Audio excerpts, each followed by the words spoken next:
Ebu Hureyre radıyallahu anh anlatıyor. Hazreti Peygamber sallallahu aleyhi ve sellem buyurdular ki, benim misalimle sizin misaliniz şu temsile benzer. Bir adam var, ateş yakmış. Ateş etrafı aydınlatınca gece kelebekleri ve aydınlığı seven bir kısım hayvanlar bu ateşe kendilerini atmaya başlarlar. Adamcağız onları kurtarmaya çalışır. Ancak hayvanlar galebe çalarak çoklukla ateşe atılırlar. Ben tıpkı o adam gibi ateşe düşmemeniz için belinizden yakalıyorum, ancak siz ateşe koşuyorsunuz. Buhari.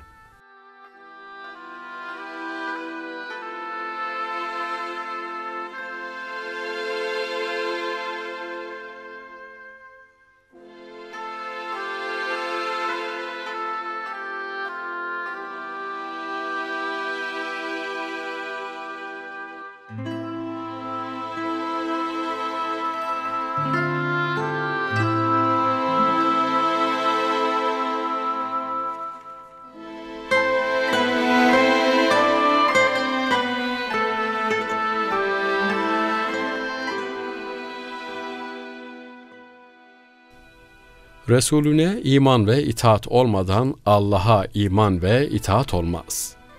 Çünkü Allahu Teala kendine itaati birçok ayette Resulü ile birlikte zikretmiştir. Mesela buyuruyor ki, Resul'a itaat eden Allah'a itaat etmiş olur. Nisa suresi 80. ayet. Resul size ne verdiyse onu alın. Size neyi yasakladıysa ondan sakının. Haşr suresi 7. ayet. De ki, eğer Allah'ı seviyorsanız bana uyun ki Allah da sizi sevsin. Ali İmran suresi 31. ayet. Bu ayet-i kerime inince münafıklar şimdiki mürtet ve zındıklar gibi Muhammed kendine tapılmasını istiyor dediler. Bunun üzerine şu ayet-i kerime indi. De ki, Allah'a ve peygambere itaat edin. Eğer peygambere uymayıp yüz çevirirlerse kafir olurlar. Elbette Allah kafirleri sevmez. Ali İmran 32. ayet.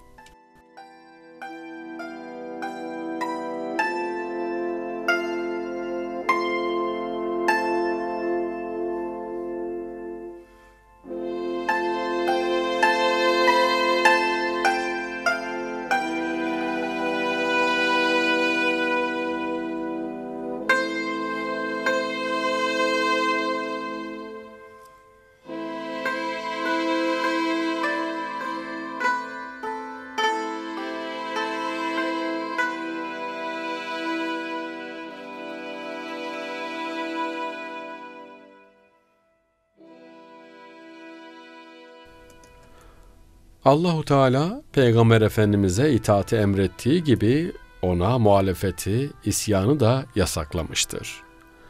Kim Allah'a ve Resulüne isyan eder ve hududullahı aşarsa Allah onu temelli kalacağı cehenneme sokar. Nisa suresi 14. ayet. Doğru yol belli olduktan sonra peygambere karşı geleni ve müminlerin yolundan başka bir yola uyanı o yolda bırakır ve cehenneme sokarız. Nisa suresi 115. ayet.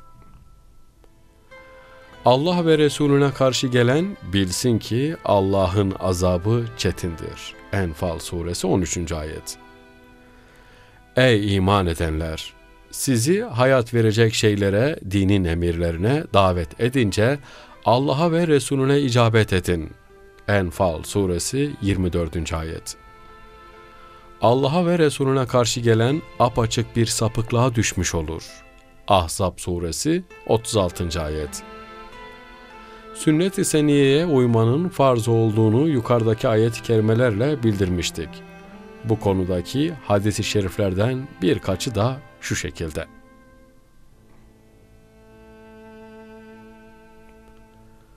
Bana uyan cennete girer, isyan eden giremez. Buhari. Resul'ün haram kılması, Allah'ın haram kılması gibidir. Tirmizi. Allah'ın kitabına, peygamberin sünnetine sarılan sapıtmaz. Hakim. Sünnetimden yüz çeviren benden değildir. Müslim. Benden sonra ihtilaflar çıkar, o zaman sünnetime ve Hulafai Raşidinin sünnetine uyun. Tirmizi.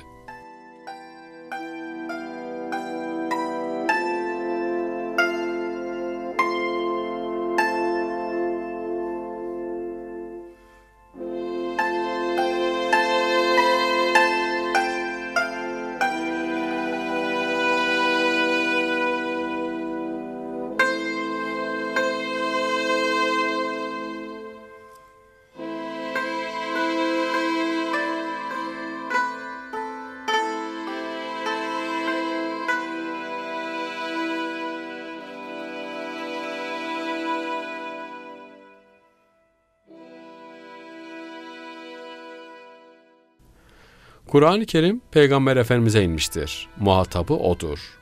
Ashab-ı kiram Peygamber Efendimiz'e Kur'an-ı Kerim'in açıklamasını sual ederlerdi. Açıklamayı gerektirmeyen ayetler hariç her ayetin açıklamasını bilen yalnız O'dur. Resulullah Efendimiz'in bildirdiğinden başka türlü açıklamak yanlış olmakla kalmaz, Allah'a ve Resulüne iftira olur. Hiçbir kimse Peygamber Efendimiz'den daha iyi bildiğini söyleyemez. Çünkü Allahu Teala buyuruyor ki, size kitabı, hikmeti getiren ve bilmediklerinizi öğreten bir peygamber gönderdik. Bakara suresi 151. ayet. Demek ki Peygamber Efendimiz kitabın, Kur'an-ı Kerim'in dışında bir de hikmet getirmiştir. Ayrıca Kur'an-ı Kerim'e rağmen insanların bilmediği şeyleri de öğretmiştir. Allahu Teala hikmet ehlini de övmüştür. Allah hikmeti kime dilerse ona verir. Kime de hikmet verilmişse muhakkak ona çok hayır verilmiştir. Bakara suresi 269. ayet. Hikmet, fen manasına geldiği gibi fıkıh ilmi manasına da gelir. Peygamber Efendimiz fıkıh bilginlerini de ashab-ı kirama öğretmiştir. Peygamberimizin öğrettiklerine sünnet dendiği için öğrettiği fıkıh ilmine de sünnet denir. İmam-ı Şafii Hazretleri, bu ayetteki hikmetten maksat Resulullah'ın sünnetidir. Önce Kur'an zikredilmiş, peşinden hikmet bildirilmiştir buyuruyor.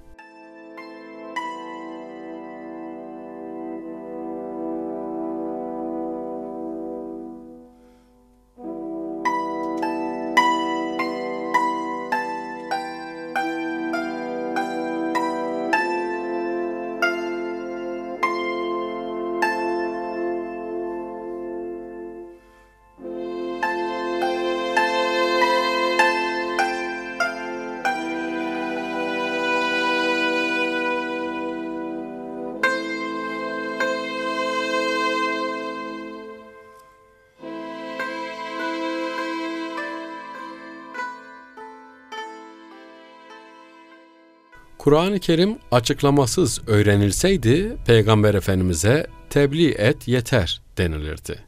Ayrıca açıkla denmezdi.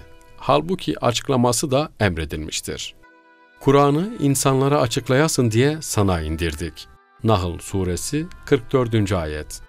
Biz bu kitap hakkında ihtilafa düştükleri şeyi insanlara açıklayasın ve iman eden bir kavme de hidayet ve rahmet olsun diye sana indirdik. Nahl suresi 64. ayet. Bu ayet-i kerimeler açıklamayı gerektiren ayetlerin bulunduğunu gösterdiği gibi bunu açıklamaya Resulullah Efendimizin yetkisi olduğunu da göstermektedir. Kur'an-ı Kerim'de her bilgi vardır ancak açık değildir. Peygamber Efendimiz bunları vahiy ile öğrenmiş ve ümmetine bildirmiştir. Bir ayet-i kerimede onun sözleri vahiydir diye buyurulmuştur. Necm suresi 4. ayet. Hazreti Cebrail Peygamber Efendimiz'e gelip 5 vakit namazın her şeyini bizzat tatbiki olarak öğretmiştir. Peygamber Efendimiz de namazı benim kıldığım gibi kılınız buyurmuştur. Buhari. Bir hadiste ise bütün ümmetim cennete girecektir. Ancak yüz çevirenler müstesna. Sahabe dedi ki, ey Allah'ın Resulü, yüz çeviren kimdir? Hazreti Peygamber Efendimiz şöyle cevap verdi. Kim bana itaat ederse cennete girer. Bana isyan edene gelince o yüz çevirmiştir diye buyurmuştur. Buhari. Dolayısıyla Allah'a ve Resulüne itaat hususunda şu Kur'an'ı tavsiyelere dikkat etmemiz gerekmektedir. Her konuda, her anlaşmazlıkta Allah'ın ve Resulullah'ın hakemliğine başvurmak. Onların verdiği hükümlerden dolayı zerre miktarı sıkıntı ve rahatsızlık duymamak. Tam bir teslimiyetle bu hükümlere boyun eğmek, zira onlara boyun eğmek imanın gereğidir.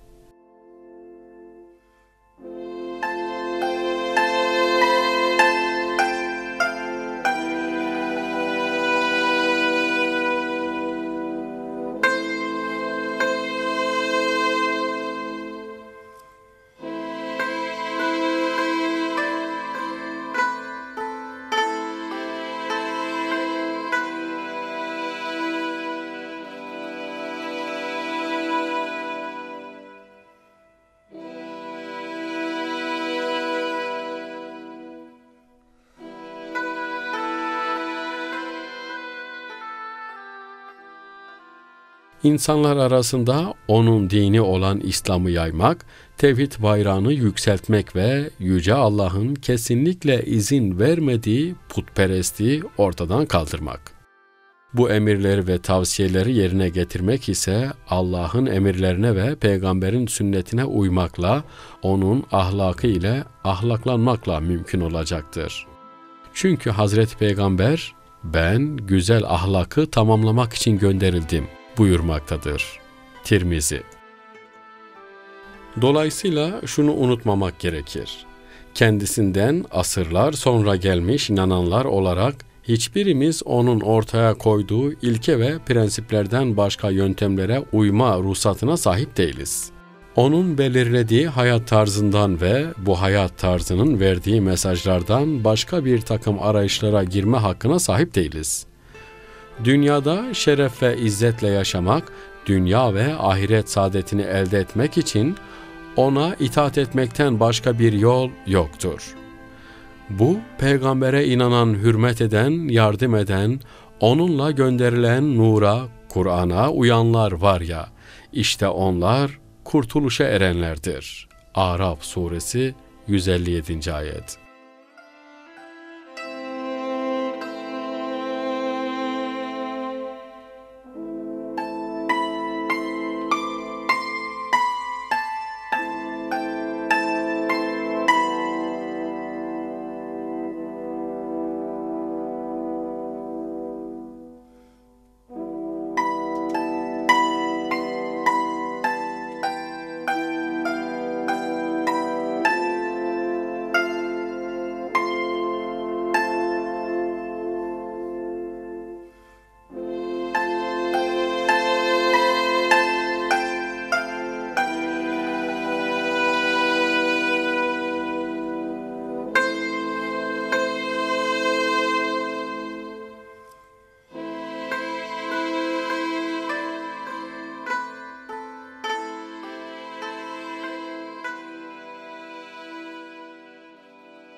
Ebu Hureyre radıyallahu anh anlatıyor.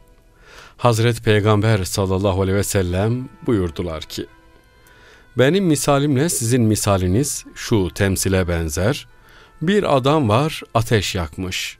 Ateş etrafı aydınlatınca gece kelebekleri ve aydınlığı seven bir kısım hayvanlar bu ateşe kendilerini atmaya başlarlar.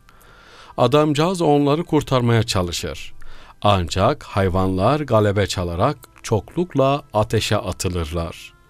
Ben tıpkı o adam gibi ateşe düşmemeniz için belinizden yakalıyorum, ancak siz ateşe koşuyorsunuz. Buhari.